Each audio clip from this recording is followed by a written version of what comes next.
අද පළවන දේව ප්‍රකාශනය පිළිඹු කරන්නේ ශුද්ධෝ පාල්තුමා කොරන්තිය දේශයට ජේසුගේ නාමය ප්‍රචලිත කරනවා සෙනග අතර. ඔවුන්වහන්සේගේ නාමයට ගෞරවය කරන්නට සෙනගට කියා දෙනවා. එම කාලේ කිසිදු බයක් නැතිව සෙනග ඉස්සරහා සාධාරණේ කතා කරනවා. ඒ කෙසේද?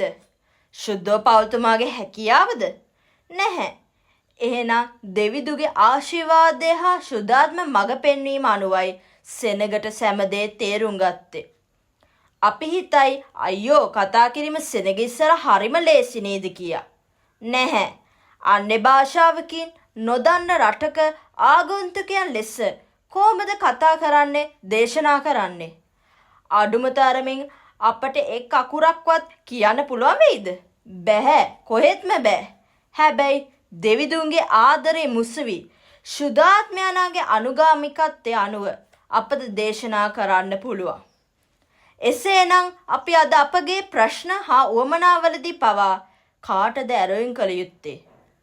අපගේ සමීපත හා ආදරණීය තාත්තා වන දෙවි පියාණන්ටය. එවිට උන්වහන්සේ අප වෙත ශුද්ධාත්මයාණන්ගේ පතිත කරා අපට මඟ පෙන්වයි. අද සුපුවත කියන්නේ අප ජේසුට අනුගමනය කරනවා නම් හැමදාම දුපම තමා ජීවිතේ උරුමමන්නේ. ඒ සත්‍යකි. ලෝකෙ පිළිගන්නේ මොනවද? ලෞකික දේවල්ය. එවිට ජේසු පිළිගන්නේ මොනවද? දෙවිදුගේ ආදරේ. එසේනා ලෞකික හා මිනිසා සමග තියෙන ජේසුගේ සම්බත අනුගාමිකත්වය යටුම අපට එනවා නේද?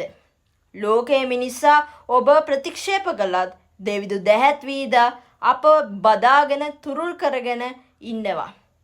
එහෙනම් දැනට දුක ඇතිවේ. හැබැයි අධ්‍යාත්මික සාමය හා සතුට දැනේ. ඔබට ජේසු පිහිටයි.